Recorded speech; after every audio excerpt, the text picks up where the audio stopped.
Seigneur, qui abîme, Seigneur, le sommeil, qui empêche de dormir.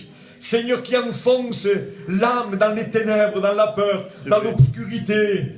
Je te prie, Seigneur, regarde. Amen. Nous te demandons ce soir. Tu as dit, demandez, vous recevrez. Cherchez, vous trouverez. Frappez, et l'on vous ouvrira. Nous te demandons, Jésus-Christ, Seigneur, que tu ouvres les portes. Au nom de Jésus. Amen. Seigneur, roi de gloire. Père, tu as dit, demandez, vous recevrez. Nous te demandons, Seigneur Jésus. Regarde, Seigneur, que la grâce de Dieu se manifeste. Que les malades soient guéris. Seigneur, que le captif soit libre. Alléluia. Que l'opprimé soit libre ce soir. Et que la lumière soit donnée aux aveugles. Amen. Que la lumière de Dieu éclaire. Que la grâce de Dieu se manifeste. Que ton nom soit glorifié. Que ton nom soit élevé. Père, donne gloire à ton nom. Dans le nom glorieux de Jésus-Christ. Amen. Amen. Gloire à Dieu. Béni soit le Seigneur.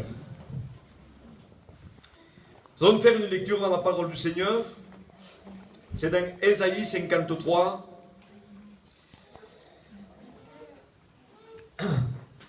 Voici ce qui est écrit. Qui a cru à ce qui nous a été annoncé? Qui a reconnu le bras de l'Éternel? Il s'est élevé devant lui comme une fève plantée, comme un rejeton qui sort d'une terre desséchée. Il n'avait ni beauté ni éclat pour attirer nos regards. Et son aspect n'avait rien pour nous plaire. Méprisé et abandonné des hommes, homme de douleur et habitué à la souffrance, semblable à celui dont on détourne le visage. Nous l'avons dédaigné, nous n'avons fait de lui aucun cas. Cependant, ce sont nos souffrances qu'il a portées. C'est de nos douleurs qu'il s'est chargé. Et nous l'avons considéré comme puni, frappé de Dieu et humilié. Mais il était blessé pour nos péchés, brisé pour nos iniquités. Le châtiment qui nous donne la paix est tombé sur lui, et c'est par ses meurtrissures que nous sommes guéris. Nous étions tous errants comme des brebis, chacun suivait sa propre voie, et l'Éternel a fait retomber sur lui l'iniquité de nous tous. Il a été maltraité et opprimé, il n'a point ouvert la bouche, semblable à un agneau qu'on amène à la boucherie, à une brebis muette devant ceux qui l'attendent. Il n'a point ouvert la bouche. Il a été enlevé par l'angoisse et le châtiment, et parmi ceux de cette génération, qui a cru qu'il était retranché de la terre des vivants et frappé pour les péchés de mon peuple. On a mis son sépulcre parmi les méchants, son tombeau avec le riche, croit qu'il n'y eut point commis de violence et qu'il n'y a eu point de fraude dans sa bouche. Il a plu à l'Éternel, merveilleux, de le briser par la souffrance. Après avoir livré sa vie en sacrifice pour le péché, il verra une postérité, prolongera ses jours. Et l'œuvre de l'Éternel prospérera entre ses mains. À cause du travail de son âme, il rassasiera ses regards. Par sa connaissance, mon serviteur, juste justifiera beaucoup d'hommes. Il se chargera de leurs iniquités. C'est pourquoi je lui donnerai sa part avec les grands. Il partagera le butin avec les puissants, parce qu'il s'est livré lui-même à la mort et qu'il a été mis au nombre des malfaiteurs. Père, encore une fois, je te prie de faire grâce. Seigneur, et que on voyait de quel amour tu nous as aimés. Que les cœurs soient touchés. Seigneur, je m'attends à ce que le Saint-Esprit agisse. Oui, Seigneur, à toi la gloire. Père, je te prie de toucher les cœurs. Seigneur, merci d'avance. Je lis les puissances d'incrédulité. Au nom du Seigneur. Au nom de Jésus-Christ. Amen. Père, merci d'avance pour le salut, Amen. les délivrances qui ont se Oui, passé amen. ce soir, dans le nom glorieux de Jésus. Confessons la foi. Amen. Gloire à Dieu. À Dieu soit la gloire. Quel merveilleux passage de Jésus. C'est ce qui a été annoncé par le prophète Ésaïe. Et il va montrer, en quelque sorte, il va dire, mais qui a cru à ce qui a été annoncé? Qui a reconnu le bras de l'Éternel? Pourtant, il dit, il s'est élevé comme une faible plante, comme un rejeton qui sort d'une terre desséchée. Il n'avait ni beauté ni éclat, c'est-à-dire que le Seigneur est venu comme un simple homme. Pourtant, dans le ciel, il n'y a pas plus grand. Dans le ciel, tout le monde se prosterne. Dans le ciel, il n'y a pas plus grand, il n'y a pas plus beau, il n'y a pas plus puissant.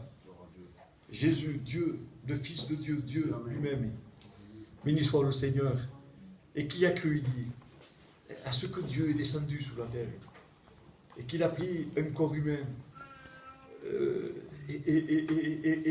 et qu'il est né dans une étable. Et parce qu'il est né dans une étable, qu'on ne voulait pas de lui, alors on l'a méprisé, on n'a fait de lui aucun cas, parce qu'il n'avait rien, comme nous l'avons lu, pour attirer les regards, voyez. Et il dira la Bible, mais cependant, il dit, cependant, Dieu a décidé de prendre un corps d'homme, pour pouvoir, il n'y avait qu'un seul moyen, pour pouvoir payer notre dette, pour pouvoir nous racheter. Il fallait que Dieu prenne un corps pour que son corps devienne sacrifice. Et parce qu'il y avait dans le ciel une loi. Il ne pouvait pas être autrement. Pour que nous puissions recevoir le pardon de nos péchés, il fallait que un sang innocent paye. Et il n'y avait qu'un seul sacrifice qui pouvait ôter le péché, qui pouvait détruire les puissances du diable, qui pouvait racheter les hommes. Alors Jésus dans le ciel, quand Jean va voir la révélation, Apocalypse, c'est marqué comme cela, quand il va voir la révélation, de voir que personne n'était digne d'ouvrir le livre et d'en ouvrir les sceaux. Personne n'était digne ni de le regarder, le livre, personne ne pouvait être sauvé. Or, la Bible déclare que Jean, quand il va voir cette grande vérité, il va commencer à pleurer pour dire, Seigneur, ça y est, c'est fini. C'est fini. Si personne ne peut ouvrir le livre, personne ne peut le regarder, Seigneur. Alors nous sommes tous perdus. Et la Bible déclare que l'un des 24 veillards va dire comme cela à Jean, Jean, ne pleure pas. Car voici le lion de la tribu de Juda a gagné. Et il va se tourner. Et au lieu de voir un lion, il voit un agneau. Un agneau crucifié, un agneau immolé. Quelle beauté, Seigneur. Quelle beauté. On l'appelle le lion de la tribu de Juda, le vainqueur. Son nom est vainqueur. Alléluia. Alléluia. Amen. Mais il a accepté de venir. Il dit, Père, envoie-moi. Pour pouvoir acheter les hommes, je veux devenir un agneau. Un agneau. Il n'y a pas plus faible que ça. C'est la bête la plus faible qui puisse exister. Elle ne riposte pas, on peut la frapper, on peut la faire tomber.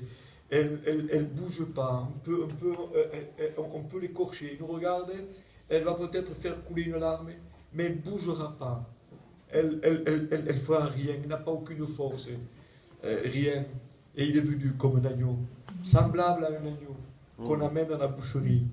Il n'a rien dit. Quelle beauté, Seigneur. Pour toi et pour moi. Amen. Alléluia. Il n'en fallait pas moins que Jésus vienne. Amen. Il ne pouvait pas venir autrement. Il ne pouvait pas venir autrement. Il fallait qu'il prenne un corps, je le répéterai, pour pouvoir prendre nos péchés, pour pouvoir prendre nos maladies, pour pouvoir prendre notre malédiction. Il fallait qu'il prenne un corps. Il fallait que c'est en moyen d'un sacrifice qui pouvait mettre le péché dessus, qui pouvait mettre la malédiction dessus. Vous voyez, il fallait un sacrifice. Et il n'y avait pas d'autre nom, dira la Bible, par lequel les hommes pouvaient être sauvés. Il n'y avait qu'un seul. Un seul et unique. Et quand Jean va le voir, ah Seigneur, comme il a dû se réjouir. Là, quand il était en train de baptiser, il va voir Jésus passer. Et il va dire, regardez-le, il est là. Il est là. L'agneau de Dieu qui ôte le péché du monde. Et il était bouleversé de dire, celui qui t'a écrit, celui qui devait venir, le voici, il est là. Il est là. Que Dieu soit loué. Et pourtant, c'était pas révélation, hein. par révélation qu'il a reconnu parce qu'il n'avait rien pour attirer le regard. C'est semblable à moi, à Zouzou ou à quelqu'un d'autre. Il était simple, avec une simple tunique. Il n'y avait rien pour attirer le regard. Mais il était le Fils de Dieu. Amen. Gloire à Dieu. Il était l'agneau. Alléluia. Alléluia. Que Dieu soit loué. Et il dit, mais qui a cru? Alors regardez tout ce que Dieu a fait. Tout ce que Dieu a déployé. Regardez comment Dieu nous a aimés. Voyez de quel amour. Le Père nous a aimés. Sachant qu'on allait prendre son Fils, qu'on allait le maltraiter. Dites-moi, est-ce qu'on peut comprendre, si vous avez un fils, est-ce qu'on peut le comprendre et qu'on le prenne et qu'on commence à se moquer de lui, et commence à se moquer de lui, commence à le frapper, et vous le voyez, et qu'on ne pouvait rien faire. Essayez d'imaginer qu'on prenne votre enfant et qu'on commence à se moquer de lui, à lui prendre la tunique, à l'arracher, à lui arracher la barbe, à, pardonnez-moi l'expression, à lui cracher en plein visage. Et pourtant, il n'a rien fait. Si votre fils ou si mon fils fait quelque chose de mal fait, il se le mérite. Et hombre, ils lui ont frappé, ils lui ont craché un peu de figure, mais il a commis une faute. Pardonnez-moi l'expression, è stato un poco vergüenza. Et il s'est fait tuer, ils l'ont frappé. Eh bien, on va être d'accord, et encore, si on le voit, même qu'il a fait quelque chose de mal fait, si on voit qu'on le frappe, on le laissera une minute, et après on va se battre comme le lion pour le défendre. Le Père, dont le Fils était unique, dont le Fils n'avait jamais péché, dont le Fils était la paix du ciel. Amen. Le Père voyait qu'on allait le frapper, qu'on allait se moquer de lui. Et le Père avait décidé tous les deux, ensemble dans le ciel.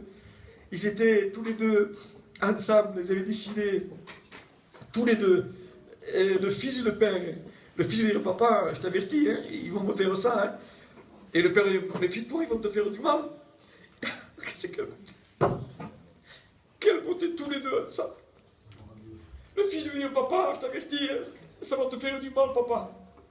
Et le Père dit, mes fils, tu vois, ils vont te faire du mal, hein, ils vont se moquer de toi, ils vont te crucifier, ils vont te gifler devant tout le monde, hein, ils vont te mépriser comme si c'était rien. Hein. Et papa, moi je suis prêt. Je suis prêt à être le sacrifice.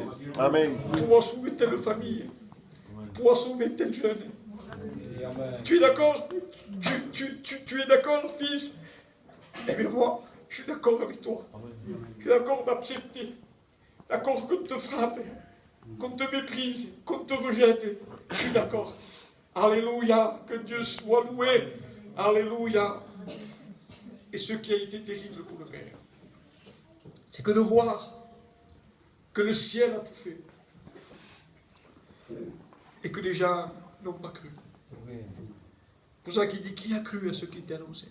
Qui a reconnu le bras de l'Éternel? Qui? Très peu. Très peu. Depuis le temps que tu écoutes la parole de Dieu. Depuis le temps que tu écoutes la parole de Dieu. Depuis le temps que tu as vu Dieu agir. Où tu en es avec le Seigneur? C'est verdad. Amen. Comment est-ce possible, devant un tel amour, un tel sacrifice, pouvant venir aux réunions et encore vivre dans le péché? Ce n'est pas possible. Devant un tel cadeau, devant un tel sacrifice, comment est-ce possible que Dieu soit loué? De pouvoir encore résister? Non, ce n'est pas possible.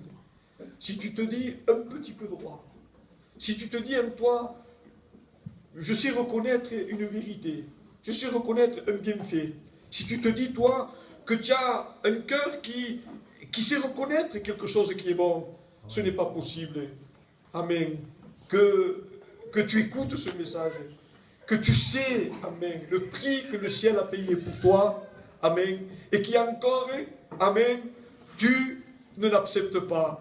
Mais il dit cependant, il dit, ils l'ont rejeté. Cependant, ils l'ont opprimé. Cependant, ils n'ont fait de lui aucun cas.